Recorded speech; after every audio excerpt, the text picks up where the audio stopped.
नमस्कार, आभार, अभिनंदन, स्वागत आप सभी का। हेलो मरीनाइन, मेरा सवाल है मैं हूं विपुल सिंह। जहां पूरी उम्मीद इस बात की थी, कल जिस तरीके से बाजार चलता हुआ दिखाई दिया और 19,991 का स्तर छूता हुआ दिखाई दिया, तो उम्मीद ये थी कि आज जब बाजार खुलेगा तो शायद 20,000 का आंकड़ा पार होता हुआ दिखाई दे। लेकिन इन्फोसिस के नतीजों ने थोड़ा बाजार के अंदर एक तरीके से मज़ा जो है वो थोड़ा सा किरकिरा कर दिया। नतीजे आए, नतीजे उम्मीद से ख़राब आए और जो आउटलुक दिया गया वो और भी ज़्यादा ख़राब दिया गया और इसके चलते पूरे आईटी पैक में काफ़ी तेज़ गिरावट देखने को मिली और उसका असर हम पूरे भारतीय शेयर बाज़ार में देख रहे हैं और आज करीब 1% से ज़्यादा की तेज़ी निफ्टी में देखने को मिल रही है। 19,800 पे बाजार खुला, 19,887 ये आज का इंट्राडे हाई देखने को मिला, लेकिन ऊपरी स्तरों पे बाजार बिल्कुल टिक नहीं पाया और 19,732 ये आज का इंट्राडे लो बना है। और अभी अगर हम देखें तो जो दिन का निचले स्तर था उससे करीब 50 अंक ऊपर 19,785 का स्तर देखने को मिल रहा है। लेकिन बड़ा सवाल ये कि अगर आईटी के नतीजों को लेकर के अब जो स्थिति बनती हुई दिखाई दे रही है और कुछ एक और सेक्टर्स के नतीजे अभी अगर ख़राब आते हैं तो क्या बाज़ार के लिए जो है अभी और ज़्यादा गिरावट बाकी है? बाज़ार और कितने नीचे जा सकता है? अभी बाज़ार में मंदी करें या तेज़ी? ये तमाम ऐसे सवाल हैं जिनके सवालों के जवाब आज के हम कार्यक्रम में तलाशेंगे। और Q1 नतीजों के बाद बहुत सारे शेयर ऐसे हैं जिनमें या तो बहुत तेज़ी देखने को मिल रही है या बहुत मंदी देखने को मिल रही है। तो बजिंग स्टॉक्स में उन तमाम शेयरों पर हम चर्चा करेंगे और इन्फोसिस सबसे ज़्यादा फोकस में रहेगा। आईटी सेक्टर आज की इस चर्चा में फोकस में रहेगा। डिटेल में आज इस पर बातचीत करेंगे और आपके प्रश्नों के उत्तर होंगे ही।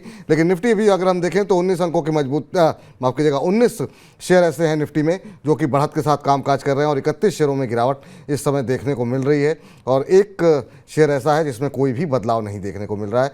जो सेक्टर सबसे ज़्यादा पिटा हुआ है निश्चित रूप से उसके बारे में कोई कहने की आवश्यकता नहीं है कि आज आईटी सेक्टर में किस तरह की गिरावट देखने को मिल रही। 4% से ज़्यादा की गिरावट एक समय देखने को मिल रही थी। हालांकि इन्फोसिस के अंदर रिकवरी है। जिस तरीके से एडीआर में हमने देखा अमेरिका के अंदर जो गिरावट देखने को मिली थी, यहाँ पर शुरुआत तो ऐसी हुई लेकिन उसके बाद रिकवरी भी जो है निचले स्तरों से देखने को मिली है। लेकिन अभी भी अच्छा खासा दबाव जो है आईटी पैक पे और इन्फोसिस पे देखने को मिल रहा है। चलिए आज के खास मेहमान से आपको रूबरू कराते हैं और फिर आपके प्रश्नों के उत्तर भी देंगे। हमारे साथ जुड़ चुके हैं अरुण मंत्री जी, मंत्री फिनमार्ट के फाउंडर। अरुण जी, बहुत बहुत आभार, अभिनंदन, स्वागत सर आपका आज के इस कार्यक्रम में जुड़ने के लिए। और कहाँ तो हम ये सोच करके बैठे थे कि कल जब आपसे बातचीत हुई आज के कार्यक्रम के लिए कि आपके साथ मिलकर के 20,000 का जश्न मनाया जाएगा, लेकिन बाज़ार को शायद ये मंजूर नहीं था और आईटी पैक की नज़र लग गई इस बाज़ार को। कैसे देख रहे हैं बाज़ार को आप? देखिए, गुड आफ्टरनून विपुल जी। देखिए, डेफिनेटली 20,000 वैसे तो अगर आप देखें ऑलमोस्ट हाई गया था, 8 या 9 पॉइंट दूर था। पर एक ट्रिगर मार्केट को चाहिए था जिसका करेक्शन मार्केट में एक्सपेक्टेड भी था कि हो सकता है, पर एक्सपेक्टेड ये भी था कि 20,000 छूने के बाद मार्केट नीचे जाएगा। पर एक जो ट्रिगर आया वो इन्फोसिस की तरफ से आया। इन्फोसिस में जो गिरावट देखने को मिली उसका रिपल इफेक्ट आपको सभी आईटी स्टॉक्स में देखने को मिला। HCL tech, Wipro, tech Mahindra सभी में देखने को मिला। पर मुझे लग रहा है धीरे धीरे मार्केट अगेन, जब हम 18,500 के पास थे, जब भी हमने यही कहा था कि मार्केट कंसोलिडेट करते हुए ऊपर जाना चाहिए, सेम रुझान अभी भी आपको देखने को मिलेगा। 19,000 19,500 का जो लेवल है, एक स्ट्रॉन्ग सपोर्ट जोन अभी बना हुआ है। तो ऊपर में मुझे लग रहा है कंसोलिडेशन के बाद अगेन आपको अपमूव देखने को मिलेगा। नो डाउट थोड़े पोजीशन जो है डेरिवेटिव मार्केट में थोड़े ओवरबॉट जोन में है और ओवरबॉट जोन में रह भी सकते हैं, क्योंकि नेक्स्ट वीक मंथली एक्सपायरी है तो वहां पे पोजीशंस हल्के होते हुए आपको नजर आएंगे। तो जैसे ही मंथली एक्सपायरी खत्म होगी अगेन आपको मार्केट में अपमूव नजर आएगा। तो छोटा दायरा हो सकता है, नेक्स्ट 2 से 3 दिन मार्केट में कंसोलिडेशन देखने को मिल सकता है। उस कंसोलिडेशन के बाद अगेन आपको 20,000 के लेवल निफ्टी में देखने। चलिए देखते हैं, उम्मीद करते हैं कि जल्दी से जल्दी ये स्तर देखने को मिले। जरा आईटी के ऊपर जो दबाव देखने को मिल रहा है, या चार्ट दिखा दीजिए एक बार हमारे दर्शकों को कि आखिर में इन्फोसिस में अभी क्या स्थिति देखने को मिल रही है, विप्रो, टीसीएस जैसे शेयरों में क्या स्थिति देखने को मिल रही है। हालांकि अभी बजिंग स्टॉक्स में इस पर विस्तारपूर्वक हम बातचीत करेंगे। लेकिन सर अभी आपसे जानना चाहेंगे कि इतनी निराशा जो देखने को मिली है आईटी पैक के अंदर पिछले क्वार्टर के बाद, फिर ये लगातार दूसरा क्वार्टर है, उसी तरह के पॉजिटिव सरप्राइजेस हम देख रहे हैं बैंक को लेकर के देखने को मिल रहे हैं। अभी जो बैंकों के, खासतौर से पीएसयू बैंकों के जो रिजल्ट्स आ रहे हैं वो अब तक काफ़ी पॉजिटिव रहे हैं, आगे का पता नहीं। अब ये जरा आप देख सकते हैं क्या स्थिति देखने को मिल रही है। एक समय हम देख रहे थे कि लग रहा था कि अब 1400 के ऊपर अब फिर से बाइंग जो है आईटी पैक पे लौटती हुई दिखाई देगी, लेकिन ऊपरी स्तरों पर बिल्कुल जो है यहाँ पर मजबूती देखने को नहीं मिल रही है, लगातार गिरावट देखने को मिल रही है। लेकिन आपसे जानना चाहेंगे अरुण जी, अभी बैंकिंग को लेकर के क्या व्यू है आपका, और खासतौर से पीएसयू बैंकिंग, अभी जो एक दो कंपनियों के खासतौर से मिड कैप पीएसयू बैंकों के जो नतीजा हैं उसको देखते हुए क्या लग रहा है आपको? देखिए बिल्कुल जी सही कहा आपने। छोटे जो मिड कैप कंपनीज है, बैंक ऑफ महाराष्ट्र के कल रिजल्ट देखने को मिले, परसों देखने को मिले, कल यूनियन बैंक के रिजल्ट देखने को मिले। दोनों ही काफी शानदार थे और सभी की जो कासा रेशियो है उसमें काफी अच्छा बढ़त आपको देखने को मिली, पॉजिटिविटी आपको देखने को मिली। मुझे लग रहा है एसबीआई के जो रिजल्ट्स रहेंगे वो अभी ड्यू है, जैसे वो रिजल्ट्स आएंगे तो मार्केट में एक अगेन आपको पॉजिटिव सेंटिमेंट्स देखने को मिलेंगे, क्योंकि एसबीआई से भी एक अच्छे रिजल्ट्स की एक्सपेक्टेशन है। Secondly, market all time high के पास है, bank Nifty all time high के पास है, पर स्टिल अभी भी एसबीआई में ऑल टाइम हाई के लेवल्स देखने को नहीं मिले, तो एसबीआई से हो सकता है आपको एक पॉजिटिव ट्रिगर देखने को मिले। डेफिनेटली पीएसयू प्राइवेट दोनों के रिजल्ट्स अच्छे आ रहे हैं और उसका रिपल इफेक्ट आपको मार्केट में भी नजर आ रहा है। अगर आईटी स्टॉक्स में गिरावट नहीं देखने को मिलती थी तो आज हमको निफ्टी जो है 20,200 20,250 के पास आज या मंडे के सेशन में देखने को मिल सकता है। तो ओवरऑल कंसोलिडेशन हो सकता है आईटी स्टॉक्स की वजह से देखने को मिले, पर बैंकिंग में मुझे लग रहा है पॉजिटिविटी अभी भी बाकी। तो बैंकिंग में अभी पॉजिटिविटी बाकी है। इस बीच हर रोज़ की तरह योगी जी जो है कार्यक्रम में जुड़ गए हैं और अपनी टिप्पणी कर रहे हैं, कह रहे हैं विपुल जी, अरुण जी और मनी 9 की पूरी टीम को मेरी राम राम। राम राम योगी जी, और अच्छा लगता है आप कार्यक्रम में रोज़ जुड़ते हैं और अपनी टिप्पणी भेजते हैं, राम राम भेजते हैं, बहुत बहुत शुक्रिया आपका। और इस बीच कपिल देव जी कह रहे हैं good afternoon, very good afternoon Kapil Dev ji, आपका प्रश्न भी हम डिस्कस करते हैं।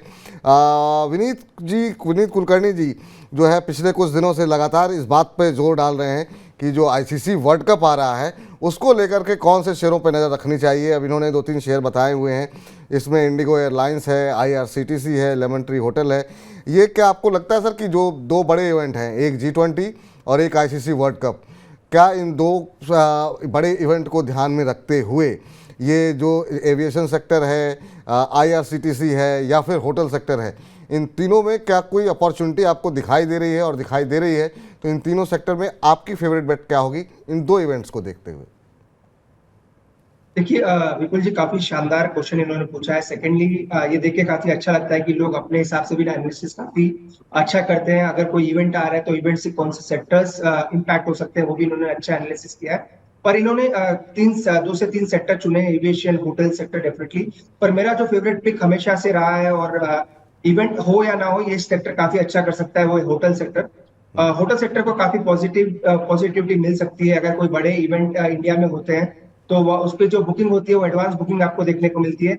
इवन अगेन अभी भी आप देख रहे हैं इंडिया पाकिस्तान का जो मैच होने वाला है अहमदाबाद में, नरेंद्र मोदी स्टेडियम में, अगर उस डेट के आसपास अगर आप होटल्स के रूम्स देखेंगे अहमदाबाद में तो वो काफी बड़े हुए हैं, तो उसी का अंदाजा आप लगा सकते हैं कि होटल सेक्टर काफी बड़ा बेनिफिशियरी रह सकता है। होटल में ऐसा नहीं है कि सभी होटल स्टॉक्स मुझे पसंद है, 2 स्टॉक डेफिनेटली अच्छे लगते हैं। एक तो डेफिनेटली ताज ग्रुप का इंडियन होटल्स है, वो काफी मुझे पसंद आता है, अभी भी मुझे लग रहा है स्टॉक काफी अच्छा कर सकता है। सेकंड, लेमन ट्री, ये भी एक बजट होटल है, बजट होटल के कैटेगरी में आता है, पर इसकी सर्विसेज भी काफी शानदार है। तो लेमन ट्री और इंडियन होटल ये दोनों स्टॉक अच्छा कर सकते हैं। इवेंट बिट्स एक ट्रेड आप ले सकते हैं डेफिनेटली, और दोनों स्टॉक टेक्निकली भी काफी स्ट्रॉन्ग लग रहे हैं। तो अगर आपको बाई करना है 1 से 2 महीने के लिए तो दोनों में से किसी भी एक स्टॉक को आप बाई करके चल सकते हैं। चलिए, तो इन दोनों में से आप कहीं पर भी खरीदारी कर सकते हैं। उम्मीद करते हैं विनीत जी आपको आपके एनालिसिस का और आपके जो प्रश्न था उसका उत्तर जो है मिल गया होगा। इस बीच जो है कपिल देव जी का प्रश्न है, और ये है तमाम जो मशहूर हस्तियां हैं, चाहे वो उत्तर प्रदेश के मुख्यमंत्री योगी जी हों, भारत को विश्व कप दिलाने वाले कपिल देव जी हों, ये तमाम लोग हमारे यहाँ प्रश्न पूछते हैं अलग अलग। हालांकि ये वो लोग नहीं होंगे, लेकिन अच्छा लगता है आप लोगों के प्रश्न आते हैं। और कपिल देव जी का प्रश्न ये है कि टाटा स्टील के 50 शेयर ले रखे हैं और ये इन्होंने 109 रुपये के ऊपर ख़रीदे हैं। उन्होंने कहा है कि अभी क्या और शेयर ऐड कर सकते हैं? सर, जैसे हम लोग आईटी पे बात कर रहे थे, जो आउटलुक देखने को मिल रहा है, वैसे ही मेटल पैक को लेकर के भी तमाम सारे कंसर्न अभी भी बने हुए हैं। टाटा स्टील पे आपकी राय सर? बहुत लंबे समय से एक दायरे में ही ये फंसा हुआ है, अभी क्या करना चाहिए? ये कह रहे हैं कि क्या और ऐड करना चाहिए अभी इन्हें, क्योंकि अभी भी जो डिमांड है वो चाइना की तरफ से वो देखने को उस तरीके से नहीं देखने को मिल रही है। और आगे के लिए जीडीपी आउटलुक भी घटाया गया है चाइना का। तो ऐसे में मेटल पैक पे आपकी आपकी राय क्या है? पिछले 6 महीने में 4% के आसपास का नेगेटिव रिटर्न इस शेयर ने दिया है और एक महीने में करीब 2-2.5% चला है, लेकिन अगर पूरे साल की बात करें तो ज़रूर थोड़ा बहुत मजबूती यहाँ पर देखने को मिलती है। पिछले साल के मुकाबले इस साल 20-22%, 25% के आसपास का रिटर्न आया है। टाटा स्टील पे आपकी राय क्या होगी सर? देखिए विपुल जी, डेफिनेटली आपने कहा ये एक अंडर परफॉर्मर रहा है और यूजुअली फ्लेवर में भी अभी मार्केट में नहीं है, पर मुझे लग रहा है निफ्टी मेटल में ट्रैक्शन ऑलरेडी बन चुका है। स्पेसिफिकली अगर आप स्टील स्टॉक्स की बात करें, SAIL, national aluminium, Tata steel, सभी स्टॉक्स ने रिसेंटली अच्छा परफॉर्मेंस दिया है। सिमिलरली आपको जेएसडब्ल्यू स्टील में भी मोमेंटम अच्छा नजर आया। जेएसडब्ल्यू स्टील की अपनी पॉजिटिविटी है क्योंकि वो सेंसेक्स में ऐड हो रहा है, तो वहां से भी थोड़े फ्लोस आपको आते हुए नजर आ रहे हैं। पर जहां तक टाटा स्टील की बात है, जितना मुझे याद है आज या इसी हफ्ते टाटा स्टील के रिजल्ट्स जो है वो अभी आने बाकी है, तो रिजल्ट्स का डेफिनेटली अपने पोर्टफोलियो के ऊपर ध्यान रखें। स्टॉक काफी बेहतरीन है, 115-117 के आसपास ट्रेड कर रहा है, 109 के आसपास इन्होंने बाय किया है। तो एक स्ट्रेटेजी ये कर सकते हैं, रिजल्ट्स का वेट कर लें। अगर रिजल्ट्स थोड़े बहुत भी खराब आते हैं या फिर इनलाइन आते हैं, अगर थोड़ा नीचे मिलता है स्टॉक, वहां पे डेफिनेटली ऐड करें। टाटा स्टील और सेल ये दोनों ही मुझे काफी पसंद है। दोनों ही डोमेस्टिक स्टील कंजम्पशन के ऊपर डिपेंड है, चाइना से कोई ज्यादा बड़ा स्पेसिफिकली सेल की बात करूं तो ज्यादा डोमेस्टिकली ये अपना सप्लाई करते हैं। टाटा स्टील का डेफिनेटली एक्सपोजर चाइना को है, तो दोनों स्टॉक मुझे अच्छे लगते हैं। गिरावट पे मिलते तो डेफिनेटली ऐड करें, और इस हफ्ते टाटा स्टील के रिजल्ट्स है उसको डेफिनेटली ट्रैक करें। ठीक, चलिए जरा इस बीच अंकित आनंद जी हमारे साथ जुड़े हैं, जरा अंकित जी से बातचीत कर लेते हैं, क्या कह रहे हैं वो। अंकित जी नमस्कार। नमस्ते सर, नमस्ते विपुल जी। नमस्कार अंकित जी, कैसे हैं आप? बढ़िया हूँ, आप कैसे हो सर? हम बहुत अच्छे हैं सर, बताइए क्या प्रश्न पूछना चाह रहे हैं आप? जी मेरे पास 40 शेयर है LIC का, 837 रुपए पे। कौन सा शेयर बताया सर आपने? LIC। LIC 837 के भाव पर? हाँ 40 शेयर है। अच्छा अच्छा। संवर्धन मदरसन का संवर्धन वाला 120 शेयर है, 121 रुपए में। अच्छा अच्छा, और ये क्या नजरिया क्या सर है आपका? हाँ आप एक और है सर, 15 शेयर है IRCTC का 790 में। 790 पे IRCTC लिए हुए हैं। अच्छा, ये तीनों शेयर आपने क्या सोच के लिए हुए हैं, कितने समय तक होल्ड कर सकते हैं? मैं लॉन्ग टर्म में देख रहा था जी। तो ये मैं पूछना चाह रहा था कि कितने समय तक होल्ड किया जा सकता है इनको। चलिए, अब यहाँ पर आपको अगर हम बात करें तो कुछ शेयरों में तो जैसे LIC पे आपको अच्छा खासा नुकसान है। संवर्धना मदरसन कितने बताया आपने? 121 रुपए में 121, यहाँ पर भी आपको नुकसान हो रहा है सर। 120, 121 के भाव पे आपने लिए हुए हैं और यहाँ 96-97 के भाव देखने को मिल रहा है।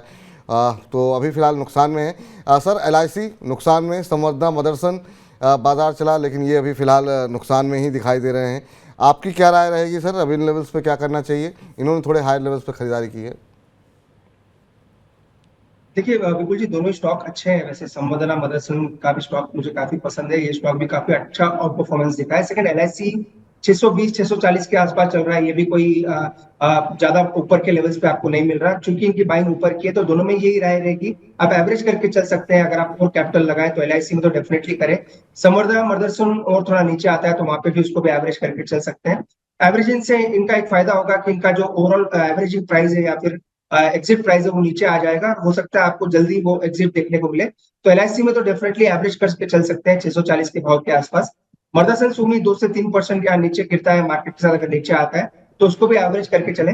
दोनों स्टॉक बेहतरीन है, अच्छे स्टॉक्स चुने, तो मुझे लग रहा है इनके प्राइस के ऊपर जरूर निकलते हुए नजर आएंगे। कैपिटल है तो दोनों में ही करंट लेवल पे एवरेज करके चल सकते हैं। जी, चलिए इस बीच जो है और भी कई सारी टिप्पणियां, लगातार काफ़ी ज़्यादा सवाल जो है लोग पूछना चाह रहे हैं बाजार की इस गिरावट के अंदर।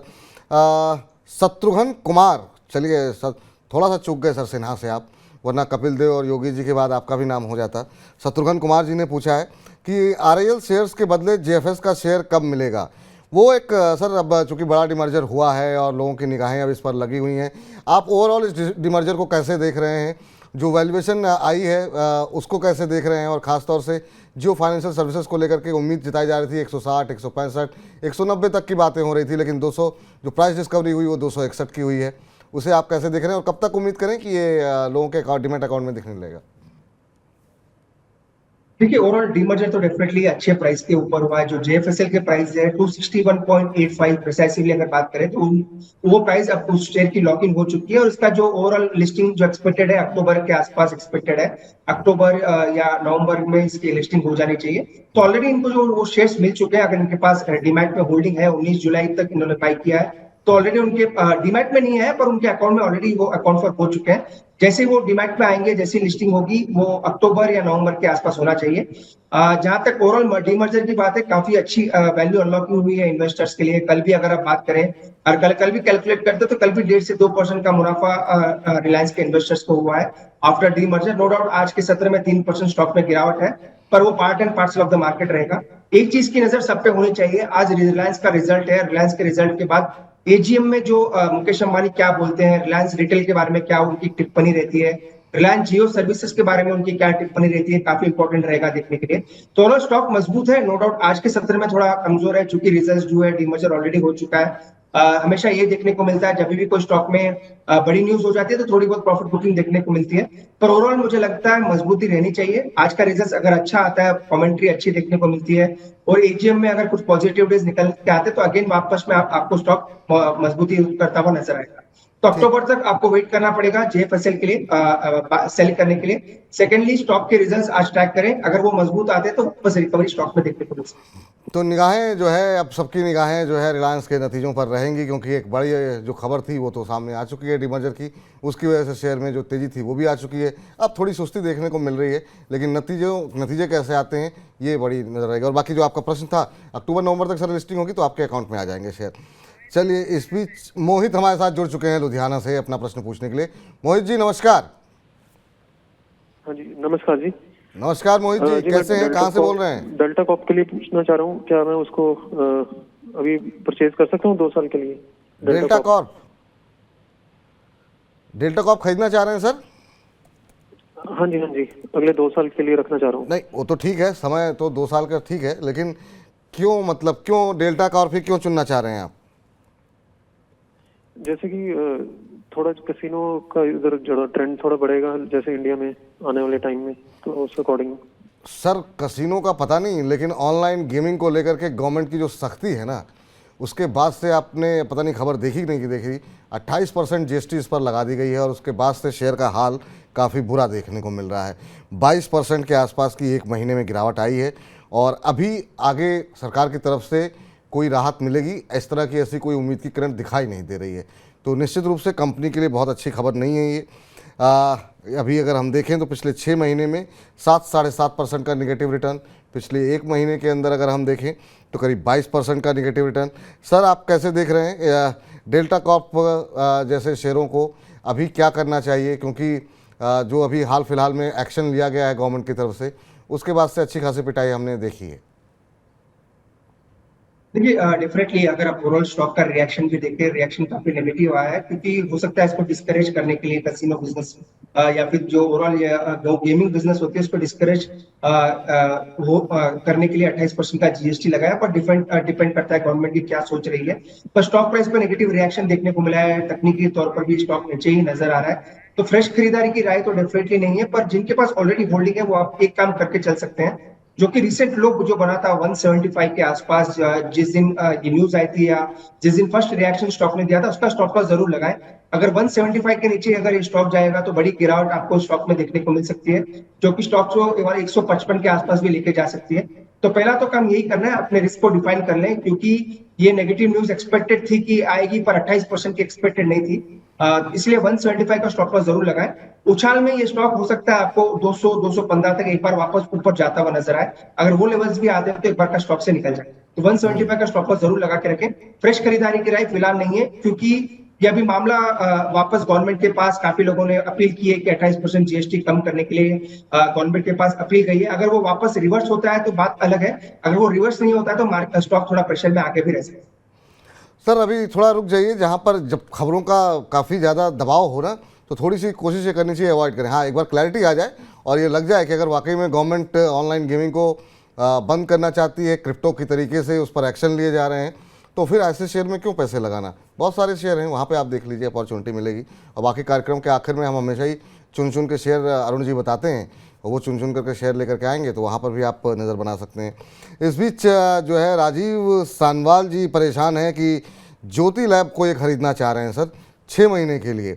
ज्योति लैब पे इनका नज़रिया है कि ये 6 महीने के खरीदना चाहते हैं। अभी सर कैसे देख रहे हैं आप ज्योति लैब को? अभी अगर आज हम देखें तो करीब 2% के आसपास की गिरावट है और इस गिरावट में ये खरीदारी करना चाह रहे हैं। 243 244 के आसपास ये शेयर ट्रेड करता हुआ पिछले 1 महीने में करीब 12-13% के आसपास का मूव देखने को मिला। 6 महीने में करीब 20% का रिटर्न दिया है। अभी खरीदारी कर सकते हैं सर?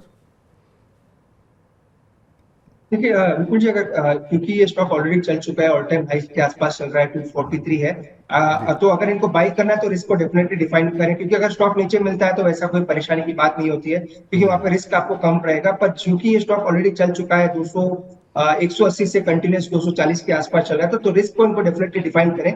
टेक्निकली काफी स्ट्रॉन्ग है, अपने बड़े ब्रेकआउट से निकल रहा है, तो डेफिनेटली बाई तो कर सकते हैं, और 222 का स्टॉप लॉस जरूर लगा के रखें। 20 रुपए के नीचे का स्टॉप लॉस लगाएं। ऊपर में एक्सटेंशंस ड्रॉप करते तो 272 275 के लेवल्स निकल के आ रहे हैं, तो स्टॉक को डेफिनेटली बाई करें, पर स्टॉप लॉस जरूर लगाएं 222 का, ऊपर में 272 का ऊपर टारगेट। ठीक, चलिए तो अब जरा अपने दर्शकों को बता देते हैं कि अगर वो भी कोई प्रश्न पूछना चाह रहे हैं, उनके मन में भी कोई आशंका है शेयर बाजार को लेकर के और ये जानना चाह रहे हैं कि क्या शेयर बाजार की ये गिरावट और गहराएगी या फिर इस गिरावट में खरीदारी के मौके बन रहे हैं, तो पूछ लीजिए अपना सवाल सीधे अरुण मंत्री जी से। वो बातचीत आप कर सकते हैं 9311121874। ये है हमारा दूरभाष क्रमांक नंबर जिस पे आपको संपर्क करना है। सवाल जो है बहुत आसान तरीके से, बहुत स्पष्ट रूप से लिखिए, जैसे आपने कौन से शेयर ले रखे हैं, किस भाव पे ले रखे हैं, नज़रिया आपका क्या है, छोटी अवधि का है या लंबी अवधि का है, कितने समय होल्ड कर सकते हैं, तमाम डिटेल जो है हमें भेजिए आप अपना नाम शहर के नाम के साथ, और उतने ही विस्तारपूर्वक तरीके से अरुण जी आपके प्रश्नों के उत्तर देंगे। चलिए इस बीच अगले दर्शक का प्रश्न ले लेते हैं और गुरुलाल संधू जी का प्रश्न है। गुरुलाल संधू जी कह रहे हैं कि इनके पास हिंडाल्को के 100 शेयर हैं और 443 रुपये 40 पैसे के भाव पर इन्होंने ये खरीदे हैं। ये कह रहे हैं कि अभी ऐड करूं या नहीं, 6 महीने होल्ड कर सकता हूं। तो मेटल में ही सर, अब स्टील के बाद हम देख रहे हैं कि कॉपर पे जो है हिंडाल्को पे प्रश्न आता हुआ दिखाई दे रहा है। आप क्या देख रहे हैं सर, हिंडाल्को के शेयर अभी खरीदने चाहिए? ये कह रहे हैं कि इनके पास ऑलरेडी हैं लेकिन ये और ज़्यादा ऐड करना चाह रहे हैं, 6 महीने होल्ड कर सकते हैं। आज 119 के आसपास अभी चल रहा है, 4.25% के आसपास की गिरावट यहाँ पर बनी हुई है। देखिए विपुल जी, डेफिनेटली कर सकते हैं। मुझे लग रहा है कि मेटल स्टॉक्स में एक ट्रैक्शन जरूर बना हुआ है। ऑलरेडी मैंने कहा steel stocks, domestic steel stocks काफी अच्छा रुझान दिखा रहे हैं, और मेटल में भी अगर आप देखें तो सेकंड जो सबसे ज्यादा चलने वाला आप कह सकते हैं मेटल, वो एल्यूमिनियम या इलेक्ट्रिक व्हीकल्स में भी काम आते हैं, तो एल्यूमिनियम स्टॉक्स भी काफी अच्छा कर सकते हैं। हिंडाल्को का स्ट्रक्चर भी मजबूत नजर आ रहा है। बाइंग करने के लिए थोड़ा अगर करेक्शन आता है 425 430 के नीचे मिलता है तो बेहतर लेवल होंगे। टेक्निकली अगर आप एक्यूमुलेट करना चाहें तो वहां से हो सकता है रिवर्सल आपको देखने को मिले। ऊपर में जो लेवल्स निकल के आ रहे हैं 470 475 तक वापस मुझे लग रहा है स्टॉक अगर मोमेंटम आता है तो 470 475 तक जा सकता है, तो स्टॉक को डेफिनेटली बाई करके चल सकते हैं। 425 जो लेवल है वो अच्छा लेवल होगा बाई। चलिए तो 470 475 का भाव देखने को मिल सकता है। और मेरी थोड़ी सी जबान फिसल गई थी क्योंकि सामने मेरे हिंदुस्तान कॉपर आ गया था, तो कॉपर शब्द भी निकल गया जो कि एल्युमिनियम की से जुड़ी कंपनी है, लेकिन यहाँ पर अरुण जी ने उसको पकड़ लिया और 475 तक के लक्ष्य आपको दिए जा रहे हैं। चलिए आगे बढ़ते हैं और एक दो दर्शकों के सवाल और लेते हैं और फटाफट जो है फिर बजिंग स्टॉक्स के बारे में, क्योंकि आज खबरें भी काफ़ी सारी हैं, नतीजे काफ़ी सारे आने वाले हैं, आए हुए हैं, उनको भी नज़र डालनी, उस पर भी नज़र डालेंगे। लेकिन अर्जुन ठाकुर जी कह रहे हैं उदयपुर सीमेंट के ऊपर इनका प्रश्न है सर। ये 3,500 शेयर लेकर के परेशान हैं, 30 रुपये 15 पैसे पे लिए हुए हैं और ये कह रहे हैं कि क्या अगस्त सीरीज़ में जो है क्या मेरा भाव आता हुआ दिखाई देगा। तो उदयपुर सीमेंट पे क्या स्ट्रेटजी रखनी चाहिए, काफ़ी लंबे समय से होल्ड कर रहे हैं ये? बिल्कुल जी, तो इनकी क्वांटिटी काफी बड़ी है। सेकंड, टेक्निकली स्टॉक भी साइडवेज टू बी की नजर आ रहा है, तो पहला काम तो इनको ये करना है कि स्टॉप लॉस लगाना है। अगस्त तक इनके भाव आना मुझे भी थोड़े मुश्किल लग रहा है, क्योंकि एक बड़ा गैप लेवल टेक्निकल लेवल्स के ऊपर दिख रहा है। चूंकि स्टॉक एफ&ओ में नहीं है तो अगस्त हो सकता है, अगस्त या उसके बाद भी स्टॉक थोड़ा कंसोलिडेशन में होता हुआ नजर है, क्योंकि मोमेंटम काफी साइडवेज है, वॉल्यूम्स भी ड्राई अप हो चुके हैं। तो 23 रुपए का स्टॉप लॉस पहले तो लगा के रखें। 23 के नीचे जाएगा तो बड़ा मंथली ब्रेकडाउन स्टॉक में देखने को मिलेगा, तो 23 का स्टॉप लॉस जरूर लगाएं। ऊपर में 28 से 29 ये जो लेवल है वहां पर रेजिस्टेंस नजर आ रहा है, तो 28-29 भी आते हैं तो वहां पे एक बार का अपना एग्जिट करके पोजीशंस को, चूंकि इनकी पोजीशन 4000 शेयर है, काफी बड़ा क्वांटिटी इन्होंने ऑलरेडी ले लिया है, तो 28-29 आता है तो एक बार का निकल जाए। 23 रुपए का स्टॉप लॉस जरूर लगाएं। ठीक, तो उम्मीद करते हैं आपको आपके प्रश्न का उत्तर मिल गया होगा और आप जो है रणनीति जो है जो बताई गई है आपको सुझाई गई है उसको फॉलो करेंगे। चलते हैं अगले दर्शक के पास। योगी जी हमारे साथ जुड़ चुके हैं, योगी पुंडीर जी। योगी जी नमस्कार। सर नमस्कार सर। नमस्कार, कैसे हैं योगी जी आप? सर बढ़िया बढ़िया सर, आप कैसे हैं सर? हम बहुत शानदार हैं सर, और आपसे बात करके और अच्छे हो गए। बताइए क्या प्रश्न पूछना चाह रहे हैं?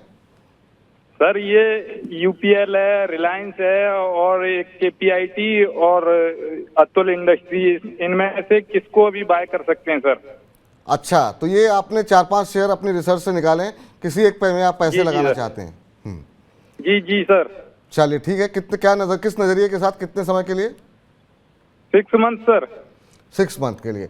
हालांकि आरएल में अगर आपने थोड़े दिन पहले लगाए होते तो आपको बेनिफिट ज़्यादा मिलता, क्योंकि आपको फिर जो डिमर्जर हुआ है उसका ही फ़ायदा मिलता। लेकिन कोई बात नहीं सर, 3-4 कंपनियां इन्होंने आइडेंटिफाई की हुई है। हालांकि ये चारों कंपनियों में तुलना थोड़ी सी मुश्किल है, क्योंकि अगर एक सुरक्षित रिटर्न लंबी अवधि में चाहिए तो रिलायंस बाजार का दिग्गज है। इसके अलावा इन्होंने यूपीएल, केपीआईटी जैसे अतुल लिमिटेड जैसे शेयरों को आइडेंटिफाई किया हुआ है। आप अगर इनको किसी एक को चुनना हो तो क्या सजेस्ट करेंगे सर? देखिए स्टॉक्स तो काफी चारों ही अच्छे चुने हैं, चारों ही फंडामेंटली भी काफी अच्छे हैं, पर चारों में ही कंपैरिजन करते हैं तो बेस्ट तो वैसे तो सभी को पता है रिलायंस रहेगा।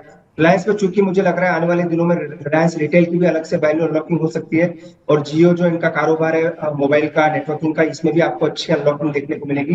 तो चारों में ही कंपेयर करते हैं तो रिलायंस का मुझे लग रहा है वहां पे आप निवेश करके चल सकते हैं, वो एक बेहतर विकल्प होगा। नो डाउट थोड़ी वोलेटिलिटी आपको थोड़ी सहन करनी पड़ेगी, हो सकता है अगले 1 महीना आपको थोड़ा कंसोलिडेशन स्टॉक में देखने को मिले, पर एक लंबे नजरिए का लिए अगर आपको बाई करना है तो रिलायंस ही मेरा प्रेफर्ड पिक रहेगा। करेक्शन में मिल जाए, आज रिजल्ट्स जो है और नीचे करेक्शन में मिल जाए तो काफी अच्छे लेवल्स होंगे बाई करने के लिए। तो 2400 के नीचे के आसपास भी अगर मिल जाता है तो काफी बेहतर लेवल रहेंगे एक्यूमुलेट में।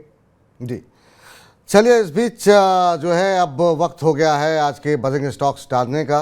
तो हो सकता है आपके पास भी ये शेयर हों और या फिर आज में आप पैसे लगाना चाह रहे हो तो ध्यान से सुनिए क्या कुछ कह रहे हैं अरुण जी और क्या कुछ खबरें इन शेयरों में निकल करके आ रही हैं। सबसे पहले बात होगी आज की जो सबसे बड़ी खबर है आईटी दिग्गज इन्फोसिस की, और इन्फोसिस के नतीजों ने काफ़ी निराश किया है, जिसकी वजह से आज पूरा बाजार जो है वो गिरा हुआ दिखाई दे रहा है। तो Q1 मुनाफा जो है वो बाजार की उम्मीद से नीचे रहा है और मुनाफे से ज़्यादा परेशान किया है आउटलुक ने। पहली तिमाही कंपनी का मुनाफा 10.9% बढ़ा है और ये बढ़ करके 5,945 करोड़ रुपए रहा। लेकिन कंपनी ने FY24 के लिए ग्रोथ आउटलुक को घटा करके 1 से 3.5% किया है। ये थोड़ा सा ज़्यादा निराशाजनक रहा इन्फोसिस के लिए और निवेशकों के लिए भी। और ये जो नतीजे आए हैं ये FY21 में जो जून तिमाही थी उसके बाद से सबसे ख़राब नतीजे हैं। तो ये एक महत्वपूर्ण बात है, और ख़राब नतीजों के चलते हमने देखा शुरुआती कारोबार में 9-10% की गिरावट देखने को मिल रही थी। हालांकि अभी रिकवरी इन्फोसिस के अंदर है, लेकिन फिर भी अच्छी खासी गिरावट इन्फोसिस में देखने को मिल रही है। अब बड़ा सवाल ये सर, 2 तरह के लोग हैं। एक तो वैसे लोग हैं जो कि पिछली बार जब शेयर गिरा था तब उनको लगा कि खरीदारी करनी चाहिए और अभी थोड़े दिन पहले तक मुनाफे में दिखाई दे रहे थे। एक वो लोग हैं जो पहले से ही हायर लेवल पे लेकर के बैठे हुए हैं, उस पर से ये नतीजों ने और मूड ख़राब कर दिया। तीसरे वो लोग जो अभी खरीदारी करना चाह रहे होंगे कि क्या ये बाइंग अपॉर्चुनिटी है। इन तीनों तरह के निवेशकों के लिए इन्फोसिस पर अभी क्या करें? देखिए विपुल जी, इसमें 2 से 3 चीजें मैं जरूर शेयर करना चाहूंगा, क्योंकि आज सुबह से काफी इसी स्टॉक पे क्वेरीज आ रहे थे, काफी फोन भी आए, काफी ईमेल्स भी इसी स्टॉक पे देखने को मिले। एक तो चीज है, जो अगर आपकी पोजीशन डेरिवेटिव्स में है, फ्यूचर्स एंड ऑप्शंस में है, और अगर आपने ऊपर में ले रखा है तो डेफिनेटली अपनी पोजीशन को फर्स्ट ऑफ ऑल तो हेज करें या फिर किसी भी उछाल पे एग्जिट करें, क्योंकि ये स्टॉक बड़े न्यूज के कारण गिरा है और वो न्यूज भी काफी बड़ी है। जो गाइडेंस इन्होंने कम किया है, पूरा ईयर का गाइडेंस कम किया है, इसी वजह से स्टॉक में बड़ा गिरावट भी देखने को मिल रहा है। तो अगर आपकी पोजीशन डेरिवेटिव्स में है तो डेफिनेटली है, या तो हेज करें या किसी भी उछाल पे एग्जिट कर दें। सेकेंडली, अगर आपका लॉन्ग टर्म पोर्टफोलियो में लिया हुआ है, अगर आपने बाई और करना है तो थोड़े गिरावट का और वेट करके चल सकते हैं। 1250 का जो लेवल है वो एक अच्छे क्रूशियल लेवल्स है जहां पे अच्छे सपोर्ट भी स्टॉक में नजर आ रहे हैं। अगर वो आते हैं तो वहां पे डेफिनेटली एक्यूमुलेट करें, क्योंकि वन टाइम हो सकता है। वैसे तो एक्सपेक्टेड था कि थोड़े वीक रिजल्ट्स आएंगे Q1 के, पर चूंकि गाइडेंस इन्होंने काफी कम किया है तो उसका बड़ा रिएक्शन भी आपको देखने को मिला। तो हो सकता है 1250 के लेवल्स मिलते हैं तो वहां पे एक्यूमुलेट जरूर करें, वो एक अच्छे लेवल्स रहेंगे लॉन्ग टर्म पोर्टफोलियो में ऐड करने के लिए। तो जिनके पास ट्रेडिंग के लिए लिया है तो उनको डेफिनेटली या तो अपनी पोजीशंस को उछाल पे एग्जिट करें या अपनी पोजीशंस को हेज कर लें, या जिनका लॉन्ग टर्म पोर्टफोलियो है तो गिरावट का वेट करें। 1250 अगर आता है तो आप अपनी पोजीशंस को एवरेजिंग करें और लॉन्ग टर्म पोर्टफोलियो के लिए होल्ड। तो स्टॉक में ऐसा नहीं है कि स्टॉक एकदम ही खराब हो चला है और वापस आपको बाइंग नहीं करना चाहिए। डेफिनेटली एक्यूमुलेशन तो जरूर करना चाहिए। 1250 1280 के बीच में मिलता है तो काफी अच्छे एक्यूमुलेशन जोन आपको देखने को मिल सकते हैं। 1250 1280 ये वो स्तर हैं जहां पर कि अगर ये शेयर गिरता हुआ दिखाई देता है और ये आज की गिरावट अगले हफ्ते भी कंटिन्यू रहती है तो आप वहाँ पर जो है लॉन्ग टर्म नज़रिए के लिहाज से खरीदारी कर सकते हैं।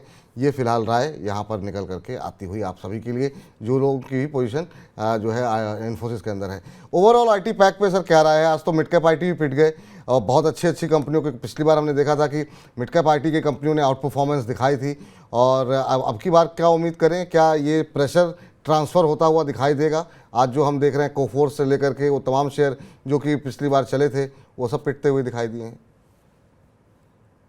विपुल जी, एक चीज क्लियरली नजर आ रही है, आने वाले दिनों में टीसीएस आपको थोड़ा आउट परफॉर्मेंस करता हुआ नजर आएगा, क्योंकि यूजुअली कंपैरिजन जो होता है मार्केट में, अगर फंड्स भी बाई करते हैं तो टीसीएस और इंफोसिस में अपना एक स्टॉक चुनते हैं। तो इंफोसिस चूंकि अपना गाइडेंस कम कर दिया तो इंफोसिस की तरफ से जो थोड़े फंड्स है वो आपको टीसीएस में जाते हुए नजर आएंगे। तो पहले तो चीज क्लियर है कि टीसीएस में आउट परफॉर्मेंस आपको देखने को मिलेगा। अगेन निफ्टी आईटी जो है, निफ्टी आईटी स्टॉक जो मिड कैप स्टॉक्स है, अगेन उनकी अपनी चाल अलग होती है। एलटीटीएस के रिजल्ट्स काफी अच्छे आए थे तो वहां पे थोड़ी गिरावट देखने को मिली। चूंकि रिजल्ट्स अच्छे थे फिर भी गिरावट देखने को मिली। कोफोर्ज, एम्फोसिस का रिजल्ट्स भी ओवरऑल मार्केट एक्सपेक्टेशन के हिसाब से था। तो मिड कैप आईटी अपने रिजल्ट्स या अपने चाल के हिसाब से चलेंगे। पर जहां तक फ्रंट लाइन की बात है, मुझे लग रहा है टेक महिंद्रा और टीसीएस ये दो अच्छा कर सकते हैं। सेकेंडली इंफोसिस मैंने ऑलरेडी कहा 1250 के पास आता है तो वो भी एक अच्छे एक्यूमुलेशन जोन में आपको देखने को मिल सकता है। तो प्रेफरेबली टीसीएस और टेक महिंद्रा फ्रंट लाइन में अच्छे कर सकते हैं। इंफोसिस गिरावट में मिलता है तो डेफिनेटली ऐड। इन्फोसिस गिरावट में मिले तो ऐड करें। टीसीएस, टेक महिंद्रा आगे चल करके आउट परफॉर्म कर सकते हैं आईटी सेक्टर के अंदर। अब अगली कंपनी वो भी अपने क्षेत्र की दिग्गज है और यहाँ पर भी बहुत इंटरेस्टिंग खबर है और खबर है एलएनटी को लेकर के। एलएनटी जो है अब पहली बार बायबैक, हालांकि इससे पहले एक बार योजना बनी थी, बायबैक हो नहीं पाया था। 25 जुलाई की बोर्ड बैठक में शेयर बायबैक को मंजूरी मिल सकती है और एलएनटी जैसे दिग्गज शेयरों में इस तरह का मूव हम बहुत कम देखते हैं जो आज देखने को मिला है। और ये भी कहा गया है कि जो बोर्ड बैठक होगी उसमें डिविडेंड पर भी ऐलान किया जाएगा और कंपनी की जो एलएनटी कंस्ट्रक्शन है उसको एनएचएसआरसीएल से बड़ा ऑर्डर मिला है, 7,000 करोड़ रुपए का ऑर्डर मिला है। तो ये तमाम बहुत सारी पॉजिटिव खबरें जो है मिल करके आज हम देख रहे हैं कि शेयर में काफ़ी अच्छी मजबूती है। अब तक के उच्चतम स्तर पे पहुंच चुका है एलएनटी का शेयर। सर, एलएनटी अपने क्षेत्र की दिग्गज कंपनी और इस तरह का अपमूव इतने बड़े शेयर में कम देखने को मिलता है। आज हम देख रहे हैं करीब इस शेयर में एक समय 6% 4% की तेज़ी थी, अभी भी 3.25% के आसपास की तेज़ी देखने को मिल रही है। एलएनटी को कैसे देख रहे हैं सर आप? ठीक है विपुल जी, एक तो बायबैक का बड़ा ट्रिगर है। बायबैक यूजुअली सभी को पता है प्रीमियम में आपको देखने को मिलेगा, तो उसका बड़ा ट्रिगर आपको स्टॉक में देखने को मिल रहा है। सेकंड, स्पेशल डिविडेंड भी है जो कि यूजुअली इन्वेस्टर्स को पसंद आता है, ट्रेडर्स को पसंद आता है। किसी में भी स्पेशल डिविडेंड, कोई भी बड़ी कंपनी स्पेसिफिकली जब एलएनटी जैसी कंपनी डिविडेंड देती है तो वो एक बड़ा चंक वहां से मिल सकता है। सेकेंडली, बायबैक प्रीमियम, उसकी वजह से भी एंटिसिपेशन हो सकता है ऊपर के अच्छे लेवल्स पे बायबैक होता हुआ नजर है। 25 तारीख को इसकी मीटिंग है तो 25 तारीख को क्लियर हो जाएगा कि डिविडेंड कितना आता है या फिर बायबैक कितने में होता है। तो स्टॉक मजबूत नजर आ रहा है। 2650 2700 तक के लेवल्स एक्सटेंशन ड्रॉ करते तो आते हुए नजर आ रहा है। तो इसी यही खासियत है अगर आप फ्रंटलाइन स्टॉक्स में निवेश करते हैं तो एक तो आपका कैपिटल सेफ रहता है। सेकंड, बायबैक्स, स्पेशल डिविडेंड्स की न्यूज यूजुअली आती हुई नजर आती है तो उसका भी फायदा स्टॉक प्राइस को देखने को मिलता है। फ्रेश खरीदारी करना चाहे तो डेफिनेटली कर सकते हैं। गिरावट पे आते हैं तो और भी ऐड करें। मुझे लग रहा है स्टॉक लॉन्ग टर्म पोर्टफोलियो में आपके पास जरूर होना। पोर्टफोलियो में लॉन्ग टर्म के लिए निश्चित रूप से इस तरह की दिग्गज कंपनियों को रखें, वो आपके लिए फ़ायदेमंद रहती हैं। डिविडेंड भी देने वाली कंपनी है तो हर तरीके से आपके लिए लाभकारी रहेगा। तो एलएनटी पे खरीदारी की सलाह यहाँ पर मौजूदा स्तरों पर निकल करके आती हुई। चलिए अगले कंपनी के बारे में बातचीत करते हैं और यहाँ पर यूनियन बैंक के नतीजे आए हैं और यूनियन बैंक के नतीजे काफ़ी शानदार देखने को मिले हैं। कंपनी का जो मुनाफा है वो दोगुना से ज़्यादा बढ़ा है। 107% कंपनी का मुनाफा बढ़ा है और ये बढ़ करके रहा है 3236 करोड़ रुपए करीब। तो ये यहाँ पर शानदार नतीजों की वजह से हमने देखा कि वहीं एनपीए में भी गिरावट देखने को मिली है। पिछले साल के मुकाबले एनपीए जो है वो 10.22% से घट करके 7.53% रहा है और पिछले क्वार्टर से भी अगर एनपीए हम कंपेयर करेंगे वहाँ पर भी 20 से 30 बेसिस पॉइंट के आसपास की गिरावट देखने को मिली एनपीए में। तो ये तमाम पॉजिटिव ट्रिगर जो है शेयर के अंदर जान फूंकते हुए दिखाई दे रहे हैं। अच्छा मोमेंटम बना हुआ है, करीब 3-4% की तेज़ी। सर, यूनियन बैंक, अभी हम बातचीत भी कर रहे थे आपसे जो पीएसयू बैंकों को लेकर के, अभी क्या नज़रिया रहेगा सर? नतीजे काफ़ी उम्मीद से बेहतर रहे हैं यूनियन बैंक के, और अभी अगर हम देखें तो जो भाव देखने को मिल रहा है सुबह से अच्छे मोमेंटम में था, अभी भी हम देख रहे हैं 4.25% की मजबूती यहाँ पर देखने को मिल रही है। एक महीने के अंदर सर करीब 28% का रिटर्न यहाँ पर इसने दिया है, और फिर से अपनी जो रुकावट थी पिछली उसी के आसपास ये पहुँच रहा है, रेजिस्टेंस के आसपास। क्या इस बार ये इस रुकावट को पार कर पाएगा? देखिए विपुल जी, काफी शानदार स्टॉक लग रहा है। वैसे तो काफी मोमेंटम आ चुका है, रिजल्ट्स भी काफी अच्छा है, पर ऑल टाइम हाई से अभी भी काफी दूर है। अभी भी इसमें पोटेंशियल है कि 140-150 तक के लेवल्स ऊपर में दिखा सकता है। तो पोर्टफोलियो में जरूर रख सकते हैं स्टॉक को, क्योंकि रिजल्ट्स अच्छा है। अगर एक और क्वार्टर अच्छा आता है रिजल्ट्स का तो स्टॉक की भी री रेटिंग हो सकती है। तो अगर टेक्निकली बात करें तो पहला जो टारगेट निकल के आ रहा है 102-103 के आसपास आ रहा है। अगर वो लेवल निकलता है तो मुझे लग रहा है 130 तक भी ऊपर ये स्टॉक जा सकता है। ये प्योरली लॉन्ग टर्म होल्डिंग की बात है। शॉर्ट टर्म ट्रेडिंग के लिए डेफिनेटली अपने स्टॉप लॉसेस, अपने टारगेट्स होते हैं। एक लॉन्ग टर्म नजरिया रखते हैं तो मुझे लग रहा है 102-130 ये दो टारगेट्स आपको देखने को मिल सकते हैं। लॉन्ग टर्म नज़रिया के साथ अगर आप बने रहते हैं तो अच्छे टारगेट 120-130 तक के यहाँ पर निकलते हुए दिखाई दे रहे हैं। और अगला शेयर जिस पे कि हम लगातार देख रहे हैं, कुछ एक खबरें बनी हुई हैं, और वो है रेलवे क्षेत्र की से जुड़ी कंपनी RVNL। और यहाँ पर आज भी अच्छा मोमेंटम देखने को मिल रहा है। अभी 2 दिन पहले ही खबर आई कि रूस के जो TMH ग्रुप के साथ जो कंपनी का विवाद था, और ये लग रहा था कि जो वंदे भारत ट्रेन को लेकर के बात चल रहा है वो कहीं ना कहीं अटक गया है, वो पूरी तरह सुलझता हुआ दिखाई दिया है। और इसके चलते हम देख रहे हैं कि पिछले कुछ दिनों में तेज़ी देखने को मिली है। इस जेवी में जो TMH ग्रुप के साथ जेवी है उसमें RVNL की करीब 25% के आसपास की हिस्सेदारी है। और अब ये पूरा विवाद जो है सुलझ गया है, और इस जेवी के तहत 120 वंदे भारत ट्रेन बनाई जाएगी। और आज अभी हम देख रहे हैं कि अभी भी 6.75% के आसपास की मजबूती RVNL के अंदर देखने को मिल रही है। सर, शानदार मूव देखने को मिला है इस शेयर के अंदर। पिछले 6 महीने में 80% से ज़्यादा का रिटर्न दिया है। पिछले 1 साल की बात करें तो 1 साल के अंदर ये शेयर 344-345 गुने का रिटर्न दिया है। तो काफ़ी रैली आ चुकी है। अभी भी कोई अपॉर्चुनिटी दिखाई दे रही है यहाँ पर आपको, या अभी और ऊपर जाएगा शेयर ये? देखिए विपुल जी, वैसे तो अगर शॉर्ट टर्म में देखें तो 145-150 तक के लेवल्स देखने को मिल रहे हैं, जो कि स्टॉक में ब्रेकआउट आया है। 2 दिन में नो डाउट 12 से 15% ऑलरेडी चल चुका है, पर स्टॉक में मोमेंटम चूंकि अच्छा है। स्पेसिफिकली RVNL, और अगर आप अदर रेलवे स्टॉक्स की बात करें तो रेलटेल, IRFC, इवन इरकॉन, सभी में अच्छा मोमेंटम नजर आ रहा है। स्पेसिफिकली IRCTC की बात करें तो वो एक अंडर परफॉर्मर रहा है, पर RVNL मुझे लग रहा है 145-150 ये 2 लेवल्स आपको जरूर देखने को मिल सकते हैं। तो एग्जिस्टिंग होल्डिंग है तो होल्ड करें, फ्रेश खरीदारी की राय नहीं है, क्योंकि ऑलरेडी स्टॉक 10 से 12% चल चुका है। तो फ्रेश खरीदारी ना करें। जिनके पास ऑलरेडी होल्डिंग है 150 तक के टारगेट के लिए डेफिनेटली होल्ड करके चल सकते हैं। नई खरीदारी ना करें, जिनके पास पड़ा हुआ है, बचा हुआ है, तो 150 रुपये तक के लक्ष्य वहाँ पर देखने को मिल सकते हैं। अभी होल्ड करके रखिए, थोड़ा धैर्य रखिए यहाँ पर। चलिए अगले शेयर पे बातचीत कर लेते हैं। और यहाँ पर भी नतीजे आए हैं, और नतीजों के चलते ही हम देख रहे हैं कि एक अच्छा मोमेंटम यहाँ पर बनता हुआ दिखाई दिया। और जो कंपनी है वो है इंडिया मार्ट। ये वो वाली इंडिया मार्ट नहीं है, इसको ज़रा अभी मैं करेक्ट कर देता हूँ। लेकिन यहाँ पर जो है, यहाँ पर भी एक अच्छी खबर ये है कि कंपनी ने बायबैक को मंजूरी दी है, और ये 500 करोड़ जो है कि बायबैक को मंजूरी दी गई है। क्यूएन मुनाफा 78% बढ़ा है, और ये 83 करोड़ रुपए के आसपास रहा है, और आय में भी 26% की बढ़त देखने को मिली है। इंडिया मार्ट इंटरमेश लिमिटेड करके कंपनी है सर ये, जिसमें कि शानदार नतीजे देखने को मिले हैं। और आज हम देख रहे हैं अब 9.25% ऊपर इंडिया मार्ट इंटरमेश का शेयर, और काफ़ी अच्छा मोमेंटम देखने को मिला है। 500 करोड़ के शेयर बायबैक भी कंपनी करने जा रही है, और इस खबर के चलते ही हम देख रहे हैं कि अच्छा मोमेंटम बना हुआ है यहाँ पर। पिछले अगर हम देखें कि 6 महीने में करीब 37-38% के आसपास का रिटर्न दिया है, और पिछले पूरे 1 साल की अगर बात करें तो करीब 48% के आसपास का रिटर्न देखने को मिला है। पर ये शेयर बायबैक और अच्छे नतीजे, इससे क्या उम्मीद है कि और तेज़ी बनती हुई दिखाई देगी?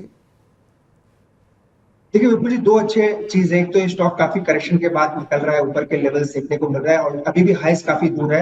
रिजल्ट्स अच्छे आए, बायबैक का अनाउंसमेंट हुआ है, तो दोनों ही पॉजिटिविटी स्टॉक के लिए काफी अच्छी रह सकती है। 3400 से 3500 तक के लेवल्स मुझे लग रहा है स्टॉक में आपको देखने को मिल सकते हैं, क्योंकि स्टॉक चला नहीं है, अभी मोमेंटम स्टॉक में शुरू हुआ है। टेक्निकली बात करें तो एक चैनल ब्रेकआउट भी देखने को मिला है आज के सेशन में, वॉल्यूम्स भी काफी अच्छे हैं। तो 3400 से 3500 तक मुझे लग रहा है ये लेवल्स आपको आते हुए नजर आ सकते हैं। अगर किसी की होल्डिंग है या किसी को फ्रेश बाय करना है तो भी कर सकते हैं। 3500 तक के टारगेट मुझे ऊपर में आते हुए नजर आ रहे हैं। नई खरीदारी करना चाह रहे हैं बिल्कुल कर सकते हैं, और जिनके पास है वो होल्ड करके रखें।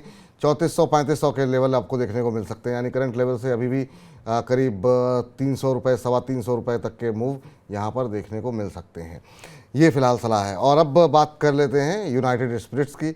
यूनाइटेड स्पिरिट्स के भी नतीजे काफ़ी अच्छे रहे हैं, और उस नतीजों के चलते यहाँ पर भी एक अच्छा जो है अप ट्रेंड देखने को मिल रहा है। यूनाइटेड स्पिरिट्स है, ये यूनाइटेड ब्रेवरीज नहीं है। यूनाइटेड स्पिरिट्स की अगर बात करें तो यहाँ पर हम देख रहे हैं कि Q1 मुनाफा जो है वो कंपनी का बढ़ता हुआ दिखाई दिया है। आय जरूर गिरी है, लेकिन मुनाफे में हम देख रहे हैं कि अच्छी खासी बढ़त रही है। और इसी के चलते अगर हम आज बात करें तो यूनाइटेड स्पिरिट्स के शेयर में करीब 6% की मजबूती अभी भी देखने को मिल रही है। और यहाँ पर सर क्या सलाह रहेगी? और जिस तरीके का इस समय अभी हम लोग जिक्र कर रहे थे वर्ल्ड कप को लेकर के, G20 को लेकर के, तो क्या इस तरह के जो लिकर स्टॉक्स हैं उनमें भी असर देखने को मिलता है? अक्सर हम देखते हैं, और ख़ास तौर से वर्ल्ड कप के दौरान आपके पसंदीदा लिकर स्टॉक्स कौन से होंगे? और आज जो तेज़ी है उसको देखते हुए यूनाइटेड स्पिरिट्स पे आपकी राय क्या रहेगी?